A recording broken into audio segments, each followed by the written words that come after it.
할렐루야. 예수님은 여러분들을 너무나도 사랑하십니다. 예수님이 이곳에 임재하셨습니다. 이곳에 많은 사람들이 모였기 때문에 예수님이 임재하신 것이 아니라 예수님이 이곳에 임재하셨기 때문에 우리가 이 자리에 모였습니다. 두 명이 모였다고 해서 그건 작은 예배라고 할 수 없어요.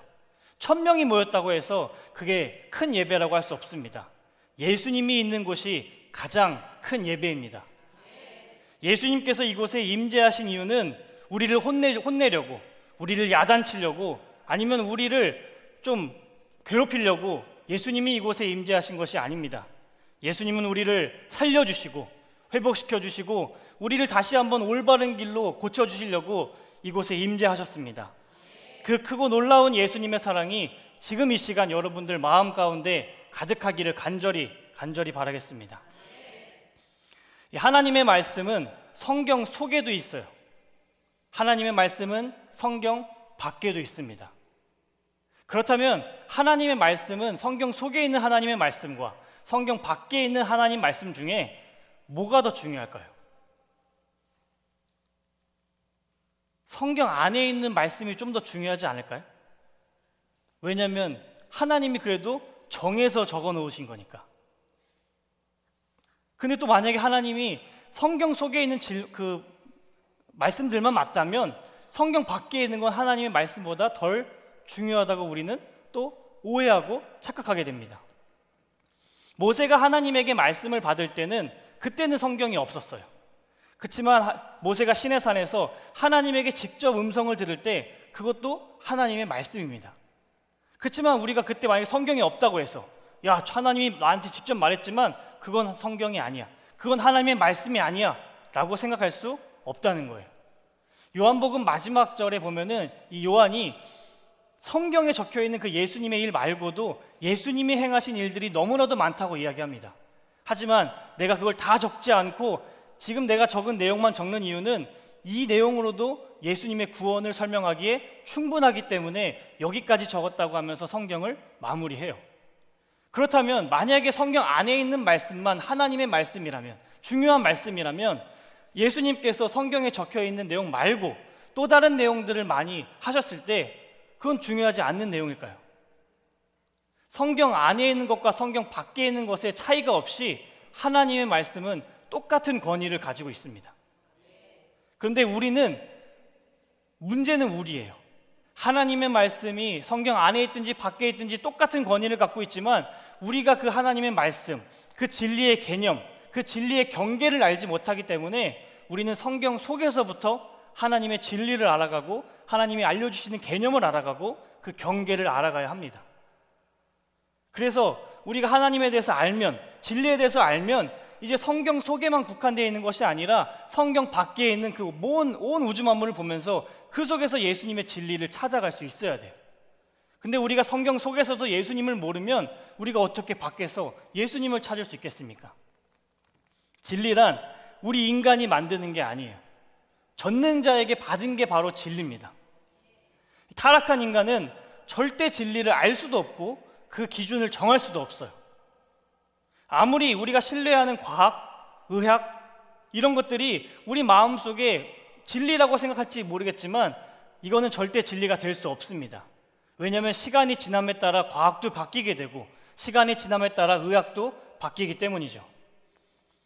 우리가 정말로 신뢰하는 과학, 옛날에는 이 뇌세포가 손상되면은 다시 재생되지 않는다고 이야기했어요.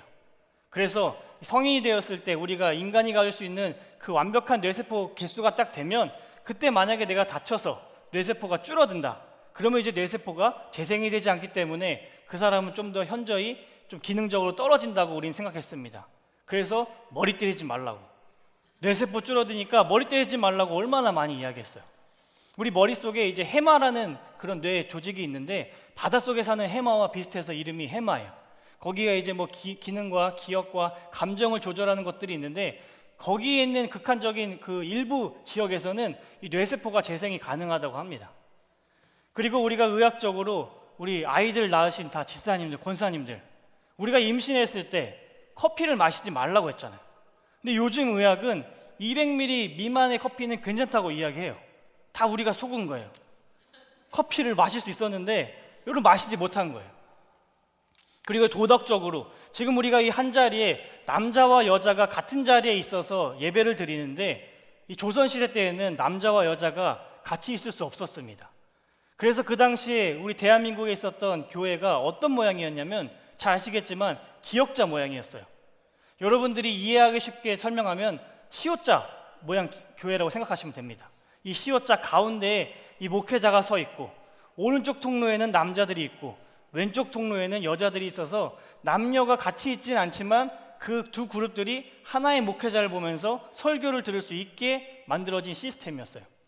그 당시에 그 사람들에게 남자와 여자가 같이 있는 것이 안 되는 것은 도덕적인 기준이었고 절대로 남녀가 함께 있으면 큰일 나는 시대를 살았습니다. 그렇지만 오늘 우리 봐세요. 남녀가 같이 있고 옆자리에 남자가 있고 여자가 있어도 우리는 아무렇지도 않은 시대에 살아갑니다. 그리고 우리나라도 이 광복 이전까지 1946년 3월 1일 그 이전까지는 우리나라가 좌측 통행이었어요. 그러니까 불과 우리나라가 우측 통행이 된 게 그렇게 오래 지나지 않았습니다. 그 전까지는 우리가 일본의 지배를 받았기 때문에 우리나라도 좌측 통행이었어요. 그럼 그때 살았던 사람들은 왼쪽으로 가는 것이 진리였고 오른쪽으로 가지면 맞았기 때문에 그 사람들에게 왼쪽에서 오른쪽으로 가는 것은 불가능한 일이었습니다. 하지만 오늘 우리는 오른쪽으로 다니는데 우리가 오른쪽 가는데 이쪽으로 같이 오면은 왜 우측 통행을 하지 않냐고 우리는 오히려 화를 내는 시대 속에 살아가고 있어요. 이처럼 과학, 의학, 도덕 우리가 지금 이 시간은 다 진리라고 생각할지 모르겠지만 그것이 정답이라고 생각할지 모르겠지만 또 우리 몇십 년 뒤에는 우리가 지금 지키고 있는 모든 규칙들이 다 바뀌게 마련입니다. 진리는 모든 것을 다 아시는 전능자 하나님만 그 기준을 정하고 알려줄 수 있으십니다. 그래서 하나님은 무지한 우리에게 진리를 알려주셨어요. 우리의 기준이 너무 많이 바뀌니까 우리가 너무 실수하니까 우리가 너무 타락하니까 예수님이 우리에게 진리를 알려주셨습니다. 그러면서 그 진리의 개념과 그 진리의 경계를 명확하게 알려주셨어요. 왜냐하면 그냥 진리를 알려주고서 니들이 아무렇게나 살아라 라고 사는 게 아니라 진리의 개념과 경계를 알려주셨어요. 만약 우리가 그걸 알지 못한다면 똑같은 진리를 듣는다고 할지라도 다른 길로 빠지는 것은 시간 문제입니다. 진리의 개념은 알지만 사랑의 개념, 겸손의 개념, 그런 희생의 개념 그런 것들은 우리가 잘 알지만 그것들이 갖고 있는 그 경계를 알지 못한다면 우리가 자꾸만 이 복음을 넓히기 시작해요. 경계를 알지 못하면 이 복음을 전하기 위해서 복음의 수용성을 높이고 복음을 전하기 위해서 복음의 확장성을 점점 넓히다 보면 혼합 종교가 되는 겁니다. 다른 종교가 되는 거예요. 다른 복음이 되고 이게 해외 선교에서 많이 나타나는데 실제로 이제 20세기에 아프리카에 유럽 선교사님들이 정말로 많이 갔어요. 그 아프리카에. 근데 아프리카는 우리가 잘 아는 것처럼 이 토착 그 종교가 너무나도 많습니다. 그들이 믿고 있는 신들이 너무 많아요. 그래서 그들에게 유럽 선교사님들이 가서 선교를 할 때 너희들이 믿고 있는 신은 아니야. 하나님만이 유일한 신이다라고 복음을 알려줬어야 되는데 그들에게 복음을 전한다는 이유로 복음을 확장시키고 복음을 수용시켜서 너희 신도 맞다. 하지만 우리가 믿는 하나님도 있다. 이러면서 접근을 시작한 거예요. 그러다 보니까 시간이 흘렀더니 이 사람들이 예수님에게 장악이 돼서 그들의 그런 신앙과 신념이 바뀐 것이 아니라 그들의 토착 종교는 그대로 갖고 있고 그냥 기독교화된 토착 종교를 가지기 시작했어요. 이것처럼 우리가 하나님이 알려주시고 예수님이 알려주시는 그 경계를 우리가 뚜렷하게 알아야 됩니다. 이 안에서는 우리가 수용할 수 있지만 이 경계 밖에 넘어서는 우리가 절대로 양보하지 못하는 진리의 기준과 진리의 개념이 있습니다. 진리가 너희를 자유케 하리라. 이 말씀 얼마나 좋습니까? 진리가 너희를 자유케 하리라. 근데 이 말을 들었을 때 우리 마음속에 궁금증이 생기는 거예요. 자유케 하라? 그럼 도대체 우리가 어디까지 자유해야 돼? 내 마음대로 살아야 되는 건가? 나는 예수님의 복음을 알고 진리를 알기 때문에 매주마다 와서 모든 성경이 다 예수님이라는 이야기를 듣고 있기 때문에 내가 아무렇게나 막 살아도 될까? 난 예수님 아니까 괜찮아. 이런 생각은 구원파적인 생각이에요. 나는 한 번 구원받았으니까 내가 모든 죄를 져도 나는 구원받을 수 있다. 내가 복음하니까 내가 아무렇게나 행동해야 된다. 비슷한 개념입니다. 이 피조물인 우리 사이에도 선이 있어요. 사람과 사람 사이에는 선이 있습니다. 이 선악의 선이 아니라 라인, 경계선이 있어요. 그래서 사람이 우리 처음 만났을 때 내가 정한 그 바운더리 선 안으로 어떤 사람이 갑자기 침범하면 이 사람 좀 선 넘네? 이런 이야기를 우리가 하잖아요.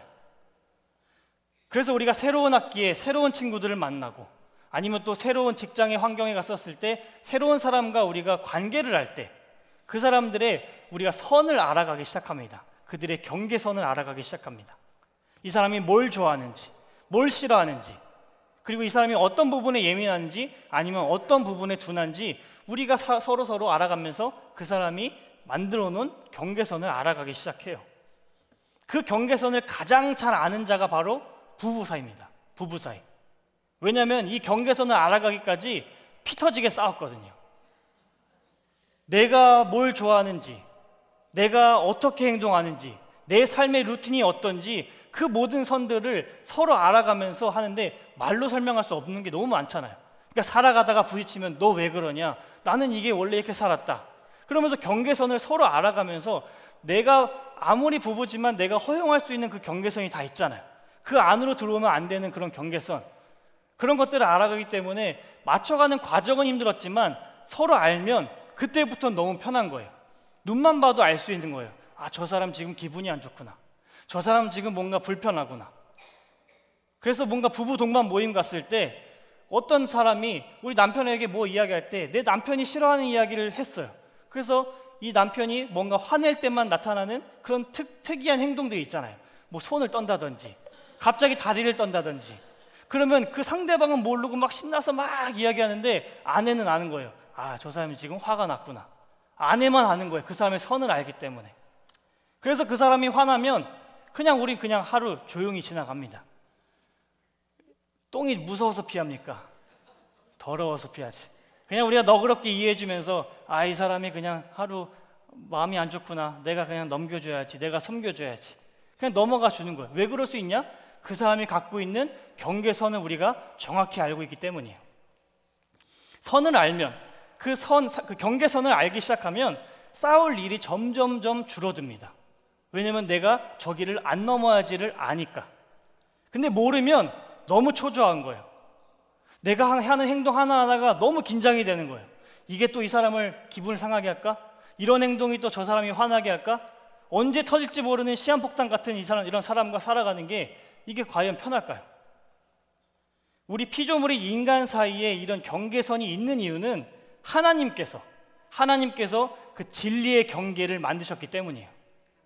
하나님이 최초로 만든 경계선이 뭐냐면 선악과입니다. 선악과. 하나님이 아담을 또 에덴 동산에 만들고서 너가 생육하고 번성해라, 정복해라, 땅에 충만하라, 이 땅에 있는 모든 음식, 모든 그런 열매 다 내가 너에게 주겠다, 마음껏 먹어라. 하지만 딱 한 가지 너가 먹으면 안 되는데 그게 바로 선악과다 라고 주님은 가장 처음 경계선을, 선악과라는 경계선을 아주 뚜렷하게 만들어 주셨어요. 그냥 선악과가 에덴 동산 어딘가 있다, 먹지 마라, 이렇게 두리뭉실하게 말씀하신 것이 아니라 에덴 동산 한가운데 있는 선악과, 아주 구체적으로 말씀하셨습니다. 그런데 아담과 하와 안에는 그 탐욕과 그 욕심이 가득하여서 결국 하나님이 넘지 말라는 그 경계선을 넘고 말았어요. 그래서 그 다음에 인간이 선악과만 넘고 그냥 얌전히 살았을까요? 선악과 하나 넘었으니까 내가 죄송해서 다른 하나님이 정해놓은 경계선을 넘지 않고 그냥 얌전히 살았을까요? 한 번은 쉽지, 한 번은 어렵지, 두 번은 쉽습니다. 한 번 하나님이 정해놓은 그 경계선을 넘다 보니까 다른 경계선들도 무자비하게 인간들이 다 침범하기 시작해요. 그래서 하나님이 인간들을 바라볼 때 아담에서부터 노아 때까지 인간들이 생각하는 그 모든 것들이 다 악하다고 말씀하십니다. 창세기 6장 5절 말씀 우리 한 목소리 읽도록하겠습니다. 여호와께서 사람의 죄악이 세상에 가득함과 그의 마음으로 생각하는 모든 계획이 항상 악할 뿐임을 보시고. 아멘. 모든 생명들이 다 생각하는 것 자체가 다 악하다고 말씀하셨어요. 악하다는 건 하나님이 말씀하시는 방향과 정반대의 길을 가고 있다는 뜻입니다.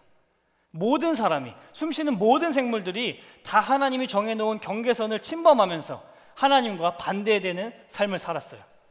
그래서 하나님께서는 모든 생명을 다 물로 쓸어버리셨습니다. 그리고 이 노아 때부터 다시 새로운 인류가 시작되죠. 근데 여기서부터 새로운 인류가 시작됐으면, 하나님께서 모든 인간을 다 물로 쓸어버리고 새로운 인류가 시작됐으면 이때부터는 좀 잘 살아야 될 거 아니에요. 하지만 몇 세대가 지나지 않아서 이들이 한 일이 고작 바벨탑을 쌓는 것뿐입니다.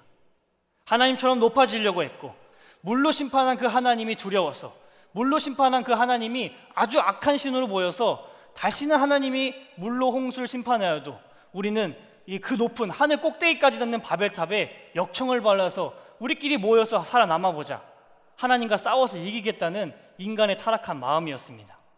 이것이 바로 우리 인간의 현실입니다. 우리는 항상 하나님을 대적하고 하나님과 반대로 가는 생각을 합니다. 진리가 너희를 자유케 하리라. 예수님은 우리를 자유케 할 때 그냥 방치하시는 분이 아니세요.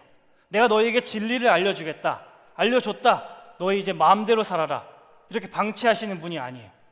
왜냐하면 우리가 계속해서 설명 들은 것처럼 우리 인간의 생각은 하나님과 반대되는 생각뿐이에요. 그걸 전부 다 아시는 전능하신 하나님께서 진리를 주고 그냥 자유케 방치하게 두시겠습니까? 우리가 생각해봤자 어차피 하나님과 반대되는 생각을 할 텐데. 그래서 진리는 하나님이 정해주신 그 정확한 범위가 있어요. 정확한 범위. 우리가 그 안에서만 자유할 수 있는 거지, 그 밖으로 나가면 그건 우리가 생각하는 자유가 아닙니다. 내 마음대로 범위를 정하면 안 돼요. 우리가 운전을 할 때 내 멋대로 행동하면서 내 멋대로 운전한다고 생각해 보십시오. 지금 우리가 교통법이 있기 때문에 어떤 사람은 성질이 급해서 저 노란불이 있으면 무조건 지나가고 보는 사람들이 있어요. 그리고 어떤 사람은 너무 여유로워서 저기 멀리서부터 초록불에 길이 뻥뻥 뚫려 있지만 그래도 여유롭게 가시는 분들이 너무나 많습니다. 근데 이런 법이 있으니까 그래도 그나마 신호 때문에 멈추고 제한 속도 때문에 천천히 가고 하지만, 그런 법들이 어느 한순간 다 사라져서 성질 급한 사람들은 쌩쌩 달리고, 좀 여유로운 사람들은 천천히 가고, 우유부단한 사람들은 갑자기 핸들을 틀고, 이런 도로에서 여러분들 운전한다고 생각해 보세요. 이것이 과연 우리를 지켜줄 수 있을까요? 그러면 아무도 운전하고 싶은 사람이 없을 겁니다. 이 교통법이 있고 없고에 따라서 혼란하고 아니면은 좀 더 체계적이고 그 차이가 있는 거예요. 예수님께서 서로 사랑하라고 말씀하셨어요. 서로 사랑해라. 내 이웃을 내 몸과 같이 사랑해라. 그럼 도대체 이 사랑의 경계가 어디까지냐는 거예요. 우리가 이 경계를 생각하지 않으면 내 이웃? 그럼 우리 이웃집 여자를 사랑해야 되는 거예요. 내 윗집에 있는 남자를 사랑해야 되는 거예요. 도대체 우리가 경계를 알지 못하면 우리가 어디까지 사랑을 해야 돼? 이 범위를 알지 못합니다. 예수님께서는 모두를 사랑하라고 말씀하지 않으셨어요. 진정한 이웃 대신 예수님을 내 몸처럼 사랑하라고 말씀하셨습니다. 예수님을 내 몸처럼 사랑하기 위해서는 내가 날마다 내 자기 부인을 해야 돼요. 왜냐하면 우리 생각하는 모든 것들은 한 예수님과 반대되기 때문에, 예수님을 사랑하려면 예수님의 생각과 내 생각이 반대로 되었기 때문에 예수님을 사랑하고 내 몸처럼 사랑하려면 내가 지금까지 갖고 있었던 그런 개념들, 내가 갖고 있었던 그런 경험들, 모든 것들 다 부인해야 예수님을, 비로소 진정한 이웃 대신 예수님을 그제서야 우리가 내 몸처럼 사랑할 수 있게 됩니다.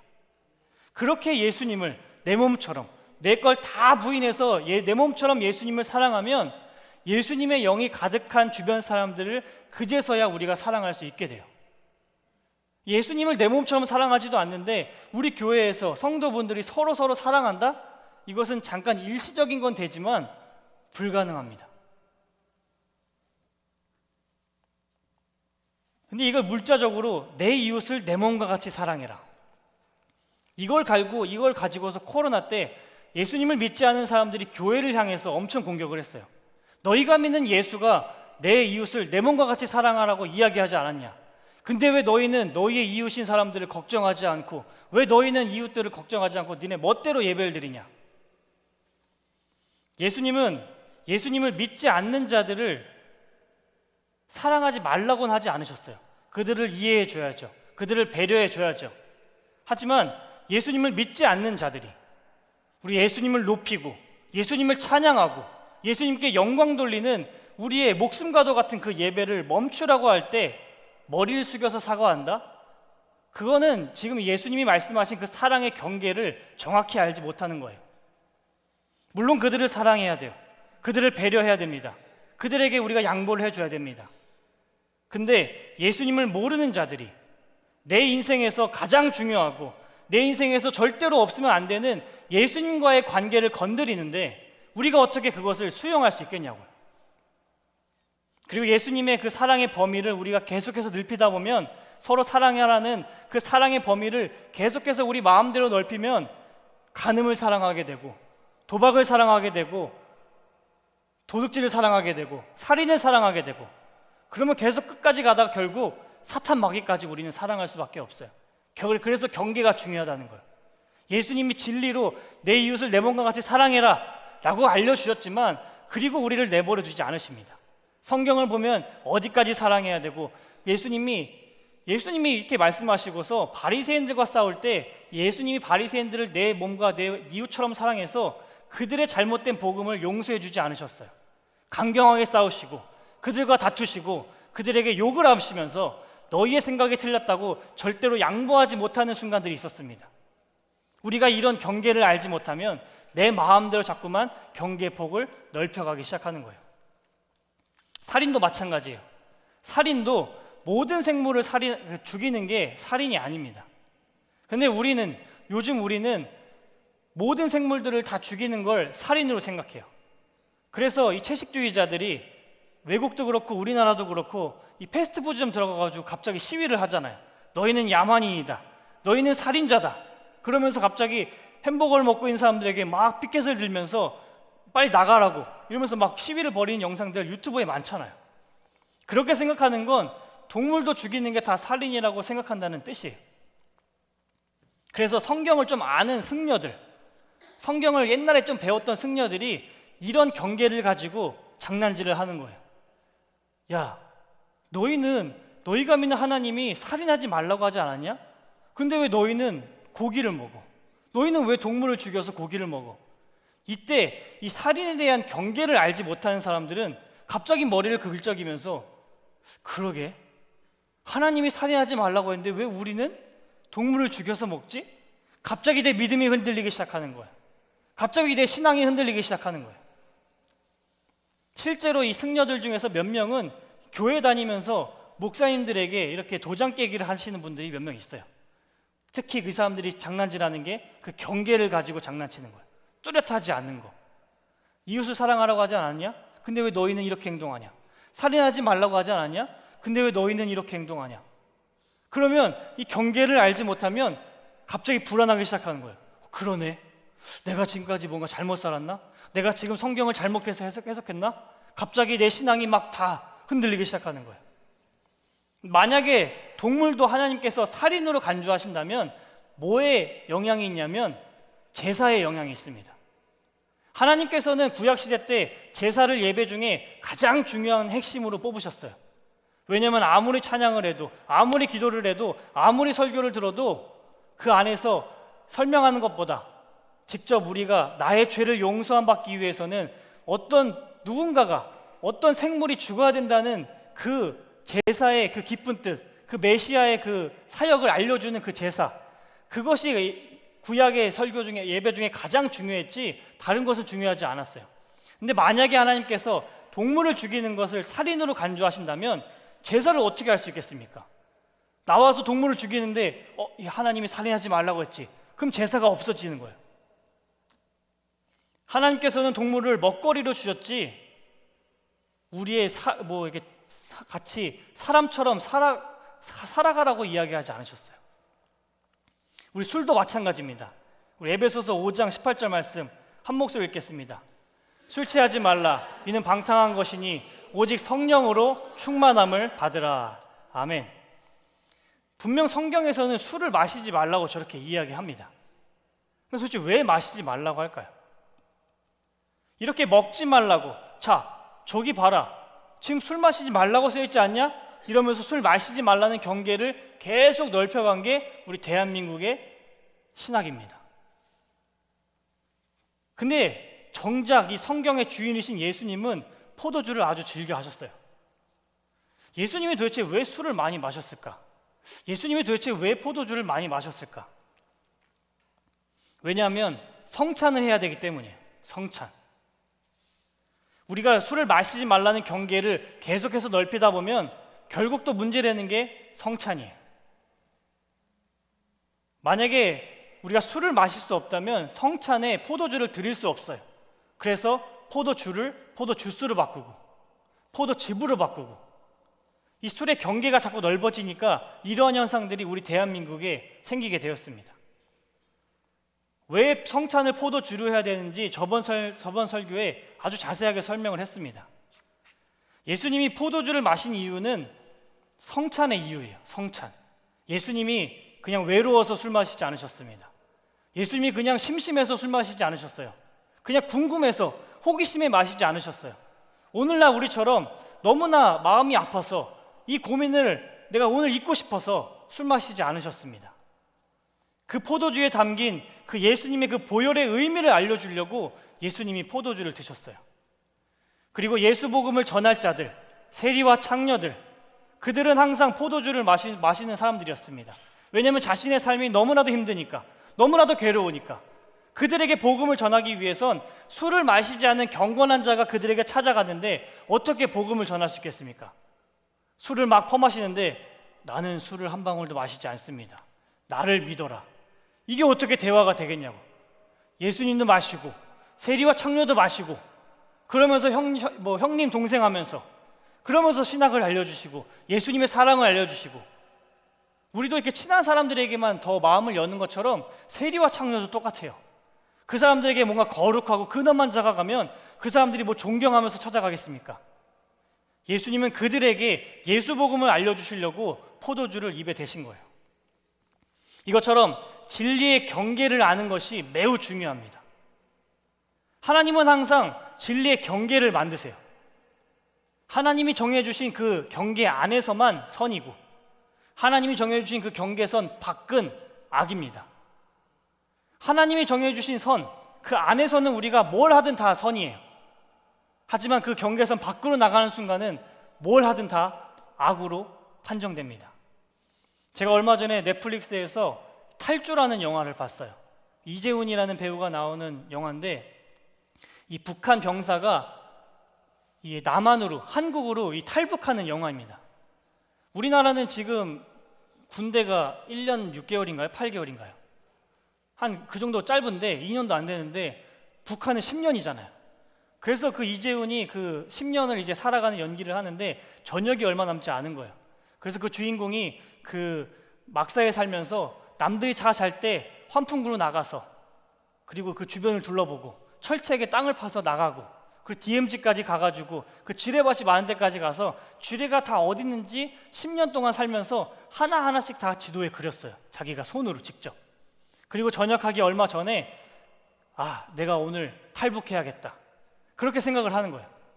근데 기상 예보를 보니까 그 자기가 원래 탈북을 계획했던 그 날짜에 엄청난 폭우가 온다고 이야기하는 거예요. 그러면 폭우가 오면 진흙이 쓸려 내려오고 나뭇가지가 떠내려오고 그러니까 내가 원래 적었던 그 나무 밑에 있던 그 지뢰, 그 바위 옆에 있던 그 지뢰의 위치가 전부 다 가려지게 되는 거예요. 물이 차기 시작하기도 하고.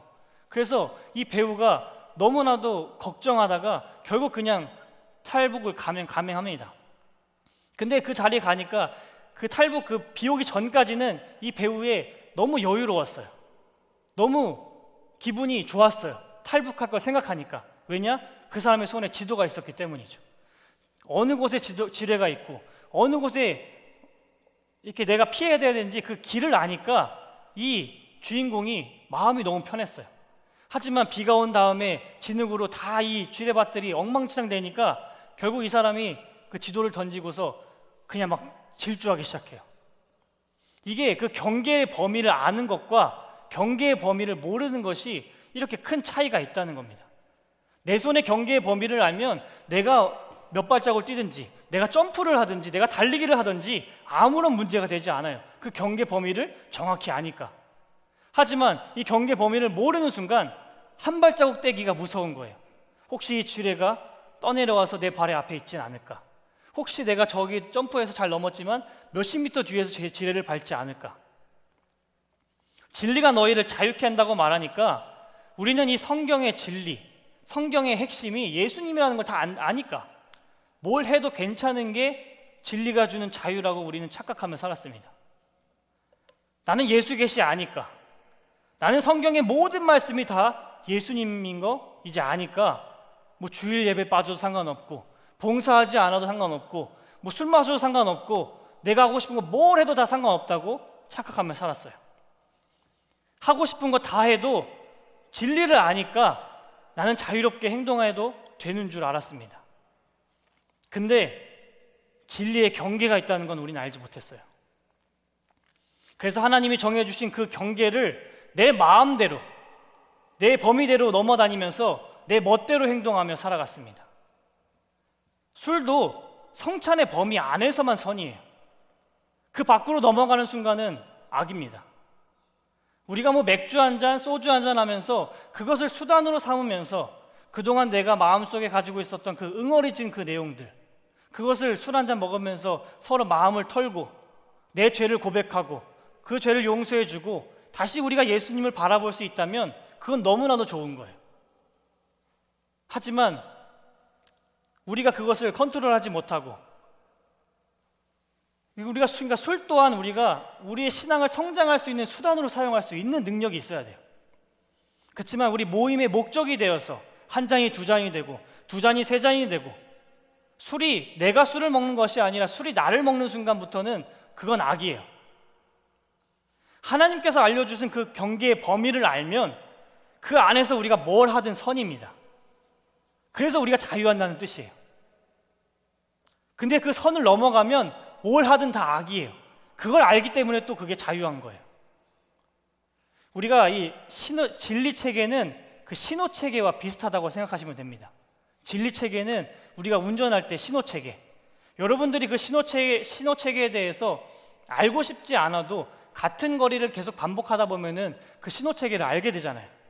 지금 우리 이 교회 사거리 6교 거기서부터 의료원까지 우리가 동시에 신호를 받으면 충분히 갈 수 있어요. 제한 속도 50km를 받아도 가도 거기까지 충분히 갑니다. 하지만 거기서부터 의료원부터 그 뜨끈이 해장국까지는 넘어갈 수 없어요. 많이 왔다 갔다 해봐서 아실 거예요. 50km 가다가 의료원까지는 아주 평탄해요. 하지만 저기 뜨끈이 해장국 거의 끝자락 오면 갑자기 노란불로 팍 바뀌면서 빨간불로 바뀌어요. 우리는 이 신호 체계를 알기 때문에 여기서 초록불을 받고 쭉 갈 때 여유롭게 갈 수 있어요. 음악을 들으면서 갈 수도 있고 주변을 바라보며 갈 수 있고, 오늘 날씨가 좋네, 이게 시선을 넓게, 왜냐면 그 신호 체계를 아니까. 하지만 그 뒤부터도 멈추는 거 내가 아니까 굳이 난 빨리 밟지 않아요. 왜냐? 어차피 바뀌고 어차피 나는 넘어갈 수 없으니까. 하지만 만약에 서산에 이사 온 지 얼마 안 되신 분이 여기 사거리에서부터 저기까지 간다고 생각해 보세요. 우리 신호가 얼마나 많습니까? 그 신호 하나 넘을 때마다 얼마나 불안하겠어요. 야, 이게 노란불 바뀌나? 야, 이게 지금 내가 저 노란불 바뀌어 지나가면 나 저거 신호 단속 카메라 걸린 거 아니야? 얼마나 운전할 때 불안하겠어요. 우리가 운전을 할 때 이렇게 잘 아는 곳, 신호 체계를 잘 아는 곳에서는 너무 자유해요.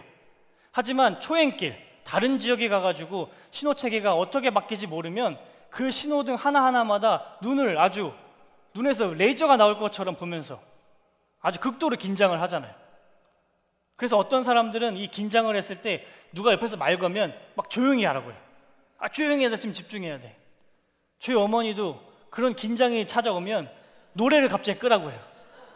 집중해야 된다고. 왜냐면 긴장되니까. 이게 지금 노란불로 바뀔까?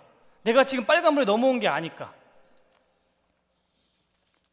그러니까 여러분들, 이게 신호체계를 알면 그 안에서 운전할 때 자유할 수 있는 것처럼 우리가 그 예수님이 정해주신 그 진리의 개념, 그 경계를 알면 우리가 인생 살아가는데 자유하다는 거예요. 왜냐? 내가 넘어갈 수 없는 선을 정확히 아니까. 예수님도 이 땅에 오셨을 때 바리새인들과 논쟁을 정말로 많이 하셨어요. 근데 그 논쟁의 이유가 이 유대인들이 그 진리 체계에 대해서 잘못 알고 있었기 때문입니다. 마태복음 12장 12절에서 14절 말씀 다 같이 읽도록 하겠습니다. 사람이 양보다 얼마나 더 귀하냐, 그러므로 안식일에 선을 행하는 것이 옳으니라 하시고, 이에 그 사람에게 이르시되 손을 내밀라 하시니 그가 내밀매 다른 손과 같이 회복되어 성하더라. 바리새인들이 나가서 어떻게 하여 예수를 죽일까 의논하거늘. 예수님께서 안식일에 회당에 들어가셨어요. 회당에 들어가셨는데 한쪽 구석에 이 오른쪽 손이 오그라든 사람이 있었습니다. 이 사람이 한쪽 구석에 있었다는 뜻은 자기가 죄인이라는 걸 안다는 뜻이에요. 이 유대 신학에서는 병든 자, 가난한 자, 이런 피부 질환이 있고 몸적으로 이제 아픈 사람들은 하나님에게 저주를 받은 자잖아요. 그러니까 한쪽 손이 오그라들어서 평생을 산 자도 도대체 이 사람이 어떤 죄를 저질렀길래 하나님이 이런 저주를 했을까라는 그런 문화 속에 살았기 때문에 이 사람이 지금 한쪽 구석에 있었어요. 그래서 예수님이 들어가시자마자 한쪽 구석에 있는 그 손이 오그라든 자를 봤습니다. 근데 바리새인들과 서기관들은 예수님이 아픈 자를 보면 치료해 줄 거를 너무나 잘 알고 있었어요. 그래서 예수님이 지금 저 자를 치료해 주면 우리가 저걸 가지고 어떻게 저 예수를 걸려 넘어지게 할까 상의를 하고 의논을 하고 생각을 하고 있었습니다. 그리고 한 바리새인이 다가가서 선생이요, 안식일에 이렇게 병든 자를 고쳐주는 게 옳습니까? 라고 묻습니다. 그래서 예수님께서는 야, 니들이 길을 가다가 너희가 키우는 양이 구덩이에 빠졌는데 그게 안식일이라고 해서 안 건져줄 거냐? 너희는 당연히 건져줄 거 아니냐? 근데 사람이 양보다 더 중요하지 않겠느냐? 그러면서 예수님은 이 사람을 고쳐주시는데 그냥 한쪽 구석에서 고쳐주시는 것이 아니라 이 마가복음이랑 누가복음을 보면은 이 사람을 한 가운데로 불러들이세요. 한 가운데로 와라. 그리고 예수님께서 모두가 보는데 그 정가운데에서 아주 잘 보이는 곳에 대해서 그 오른쪽 손이 오그라든 자의 손을 펼쳐주세요. 예수님께서 그렇게 행동하신 거는 다 봐라, 너희가 지금 안식일에 대해서 잘못 알고 있다, 그리고 나는 이런 능력이 있다, 예수님이 설명하고 싶은 것이 있기 때문에 정가운데서 하신 거예요. 예수님이 소심해서 구석에 가서 야, 내가 네 손 펴줄게, 아무한테도 말하지 마, 이러고 가지 않으셨어요. 가운데로 불러서 예수님이 그 사람의 손을 펼쳐주시고 너희의 지금 갖고 있는 생각이 얼마나 잘못됐는지 모든 사람이 볼 수 있게 주님은 일하십니다. 그러자 바리새인들이 이 행동에 대해서 분노하기 시작하는 거예요. 왜냐하면 이 안식일에 대한 개념을 이 사람 예수가 깨버리니까.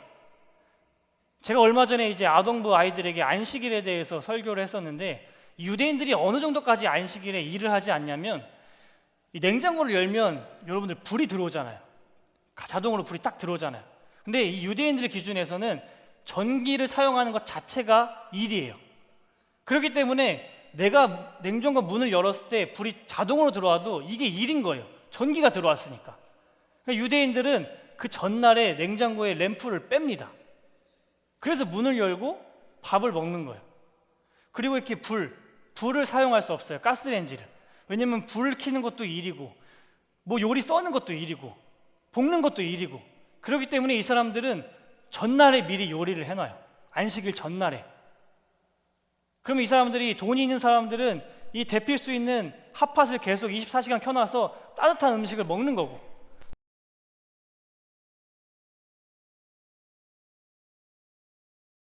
이것도 일인 거예요. 그러다가 안식일에 바지가 찢어졌어요. 그럼 그냥 찢어진 채로 살아가야 돼요. 꼬매지 못하는 거예요. 일이니까 그것도. 그러니까 이 사람들이 이 정도 수준으로 안식일에 일을 하면 안 된다고 생각하고 있는데 예수님이 갑자기 와서 아픈 사람을 고쳐준다? 이건 이 사람들에게 엄청난 지금 문제인 거예요. 안식일의 그 경계를 갑자기 예수님이 깨부신 거예요. 그러니까 예수님은 바리새인들이 화낼 걸 알고도 예수님은 그들을 사랑해서 배려해주지 않으셨습니다. 왜냐하면 예수님이 정해놓은 그 경계선이 너무나도 뚜렷하기 때문이죠. 바리새인들의 입장에서 예수님에게 의료행위 하지 마라, 선을 행하지 말라, 이게 아니에요. 안식일에만 일하지 말라, 안식일 다음 날 예수 너가 찾아와서 이 사람 살려주면 되지 않냐, 이 바리새인들 입장에서는 그거예요. 안식일에만 하지 말라는 거예요. 근데 이때 예수님은 안식일의 취지가 사람을 위해서 있는 거지 다른 것을 위해서 있는 게 아니다. 근데 바리새인들 입장에서는 야, 안식일에는 아무 일도 하면 안 된다. 이렇게 바리새인들과 예수님이 지금 부딪히는 현장입니다. 이처럼 우리는 성경을 덮어두고 살면 항상 내가 옳다고 이야기해요. 왜냐하면 성경 속에 예수님의 진리가 뭔지 모르니까, 예수님이 정해놓은 그 개념이 뭔지 모르니까, 예수님이 우리에게 어디까지 허락했는지 전혀 알지 못하니까 성경을 덮어두고 살면 내가 옳다는 거예요. 그렇지만 그리스도인들은 성경을 열고 날마다 말씀에 나를 깨트리며 살아가야 합니다. 타락한 인간은 제대로 된 기준이 없을 때 누군가가 갑자기 그 기준을 흔들면 진리에서 벗어나서 인간의 정체성으로 돌아갈 수밖에 없어요.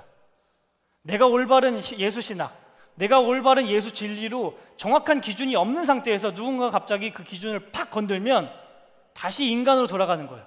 예수님은 온데간데 사라지고 다시 율법이 좋은 거예요. 다시 내가 옛날로 살아갔던 게 좋은 거예요. 편하니까. 예수님은 진리를 설명하실 때 느슨하고 아주 여유롭고 배려심 많게 설명하지 않으십니다. 아주 강경하고 타이트하고 강하게 설명하세요. 예수님도 바리새인들의 그 신앙을 위해서 그 손이 오그라든 자 다음날 아침에 치료해 줄 수 있어요. 예수님의 능력이 무슨 안식일에만 제한돼서 야, 다음날 내가 능력이 사라진다, 내가 오늘 무조건 치료해 줘야 돼, 이렇게 하지 않으시고 그 다음날에도 예수님은 충분히 치료해 줄 수 있는 능력을 갖고 계십니다. 그런데도 주님이 다음날 치료해 주지 않으시고 안식일 당일날 바로 치료해 주셨어요. 그만큼 예수님은 그 진리라는 경계는 절대 양보하지 않는 분이세요. 이러면 예수님께서 이렇게 행동을 하시면 야, 내가 안식일에 대해서 잘못 알고 있었구나, 이러면서 갑자기 무릎을 꿇고 땅을 치며 회개하면서 예수님 앞으로 나와야 되는데, 바리새인들은 예수님을 죽이려고 했어요. 나와 견해가 다르면 그냥 예수님을 무시하고 살아가면 되는데, 바리새인들은 예수님을 무시하지 않고 아주 적극적으로 개입하면서 예수님을 죽일 모의를 했습니다. 그래서 예수님이 그 자리를 떠나셨어요. 왜냐하면 바리새인들과 서기관들이 자기 자신을 죽일 걸 다 알고 계셨으니까. 예수님이 무서워서 떠나신 것이 아니라 아직 때가 되지 않아서 그 자리를 피하셨습니다. 예수님은 이렇게 자기 자신을 믿지 않는 사람들에게는 기적을 베풀지 않으세요. 자기 자신을 사랑하지 않는 사람들에게는 예수님은 절대 기적을 베풀지 않으십니다. 그리고 그 사람들을 그냥 조용히 떠나세요. 이게 예수님께서 하시는 가장 무서운 저주입니다. 예수님이 자기 자신을 드러내지 않는 게 이 세상 가장 무서운 거예요. 예수님이 그 지역을 떠나실 때 많은 사람들이 떠나갔다고 성경에 적혀 있습니다. 많은 사람들이 예수님을 따라갔는데, 이 사람들은 예수님을 죽이고 싶고 예수님을 없애고 싶은 사람들이 아니었어요. 예수님을 좋아하고 예수님을 사랑하는 사람들이 예수님을 따라서 예수님의 그 뒤를 쫓았습니다. 예수님은 이런 사람들에게 자기 자신에 대해서 더 깊게 알려주셨어요. 그리고 그들이 가지고 있는 그 모든 병들을 말끔히 고쳐주셨습니다. 그동안 자기의 삶을 괴롭히던 그 질병, 나를 힘들게 하던 그 질병을 예수님께서 고쳐주시니까 얼마나 기쁘겠어요. 내가 그동안 정말 고침받았으면 좋겠다는 그 병을 예수님이 단숨에 고쳐주시니까 얼마나 기쁘겠습니까? 이 예수님을 어디 가서든 당장 이야기하고 싶겠죠. 근데 예수님께서는 이들에게 나에 대해서 절대 이야기하지 말라고 이야기하세요. 왜냐하면 이 사람들이 지금 다시 마을로 돌아가면 그 마을에 누가 있겠습니까? 예수님을 죽이려고 모의했던 그 바리새인들과 서기관들이 아직도 그 마을에 있어요.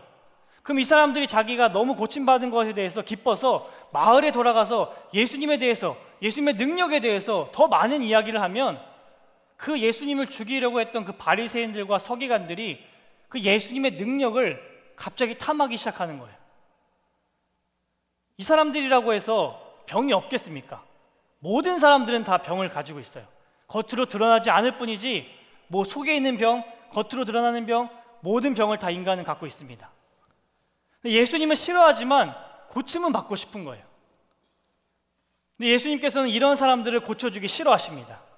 그래서 너희들이 돌아가서 절대로 나에 대해서 이야기하지 말라 이야기하시는데, 얘들아 제발 이야기하지 마라, 이렇게 부드럽게 타이신 것이 아니라 성경에는 경고하셨다고 이야기합니다. 경고, 절대로 이야기하지 말라고. 예수님은 자기 자신을 사랑하지 않고 예수님의 능력만 탐하는 자를 사랑하지 않으세요. 그들에게 절대로 자기 자신을 나타내지 않으시고 그들에게 절대로 능력을 베풀지 않으십니다. 즉 이 말씀은 이 세상의 온 인류는 구원받지 못한다는 뜻이에요. 만약에 온 인류가 만인 구원설이라면 예수님께서는 이렇게 행동하시면 안 됐어요. 돌아가서 그 자들에게도 내 능력을 다 전해라, 내가 얼마나 사랑이 많은지 그들에게도 전해라 라고 말씀하실 텐데, 예수님은 돌아가서 나에 대해서 절대로 이야기하지 말라고 경고하셨어요.